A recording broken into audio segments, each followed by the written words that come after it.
Today I have, I think it's 29 plays. Yeah, 29 plays of McDuffie, Washington's corner. I would say, he's in that grouping. Like you have Sauce to me, who is one. You guys have known I've said that. But then there's a group of McDuffie, Stingley, and I've heard a lot of mixed reviews on Booth. Some people having him in the first round, some people having him in the second round. So do I think he's an option at 10 for the Jets? Most likely not. So I think he's an option, or I think McDuffie's an option. Don't really think a guy in Booth will be. Could Stingley be? Medicals come back clean. They're impressed with him in interviews. I could see that. So let me just reorganize my screen a little bit, as per usual. Okay.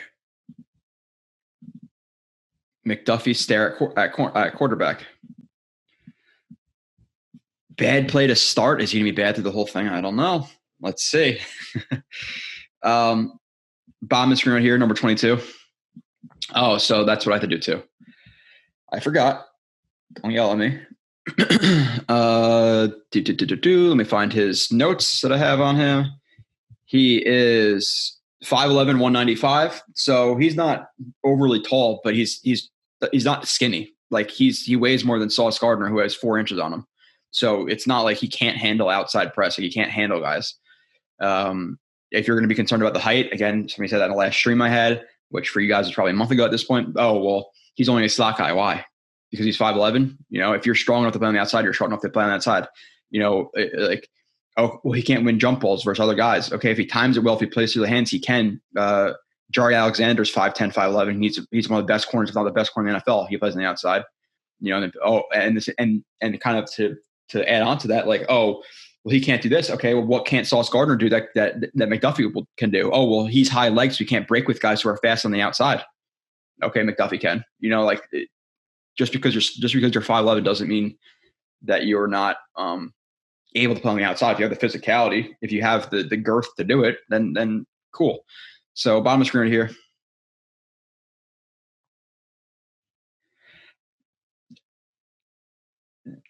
Now in Bale, typically and we'll go through the rest of the thing. But to my knowledge, he doesn't really do this a lot. But I don't love him just staring back at the quarterback in this instance.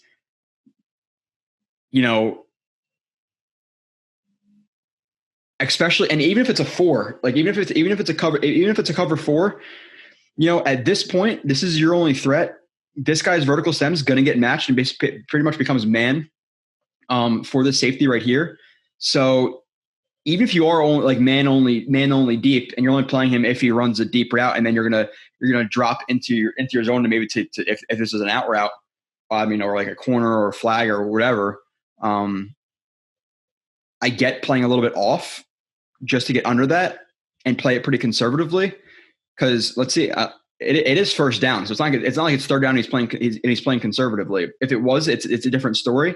But he's really, really late to work back to this, because the entire time he's just staring at the quarterback.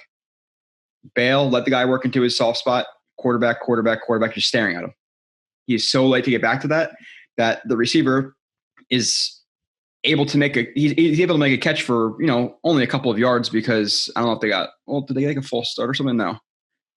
It was a really short route, and the quarterback, to be honest, is late to throw it.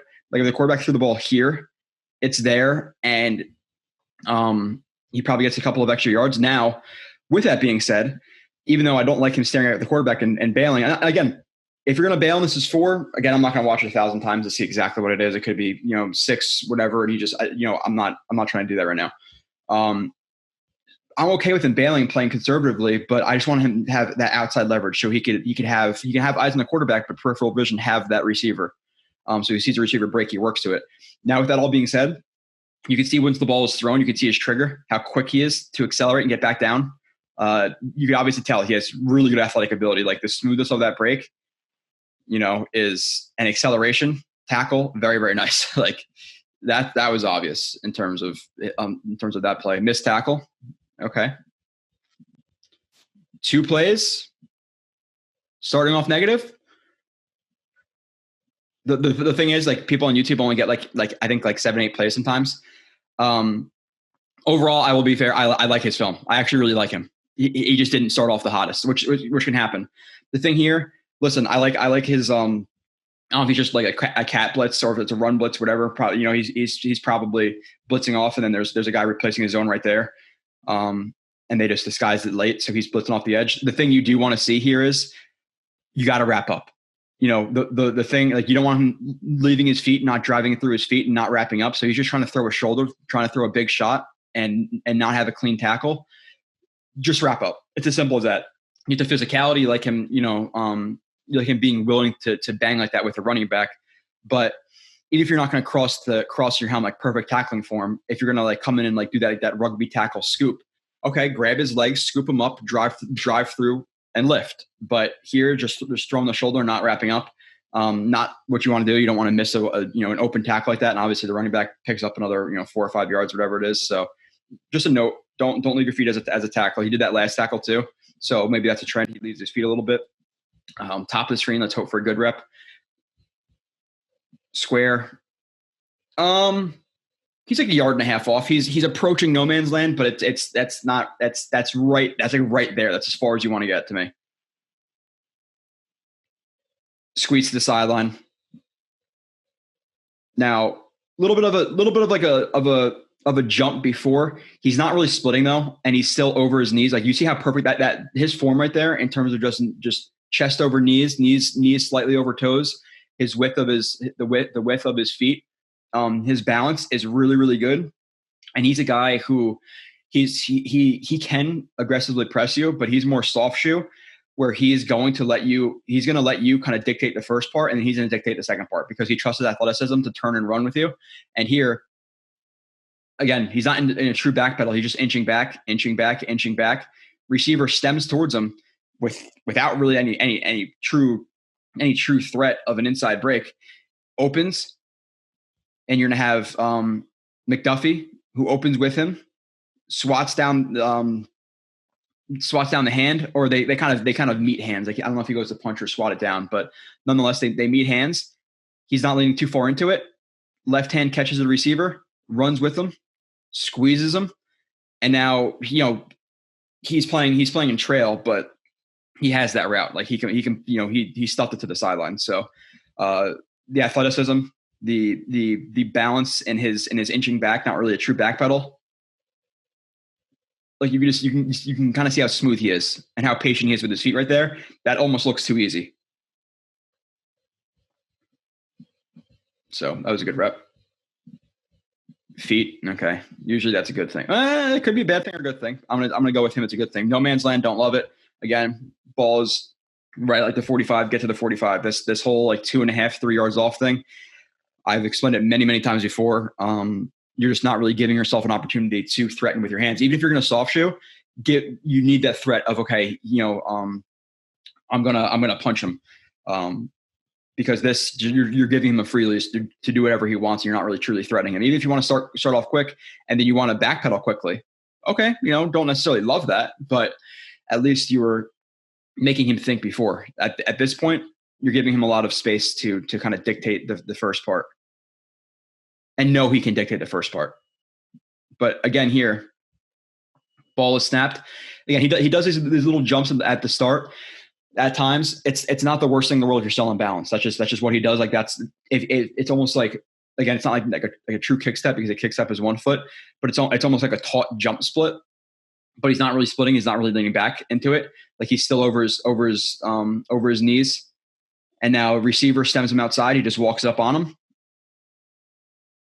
Receiver throws like a crossover rocker, 1-2 inside. And because he's really patient with his feet, because he's really balanced, he matches the break.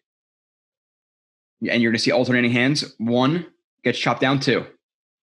Again, you don't want to be leaning too hard to the hand, and you want to be replacing it, especially when you're throwing like a shot to get back inside or like an offhand jam. You don't want to lean too heavy into it, because the receiver, if he's good, is going to chop down on it. You're going to be off balance. So you have to go 1, replace. You don't ever want to ride out that hand. You don't want to be off balance there. So you have to anticipate that.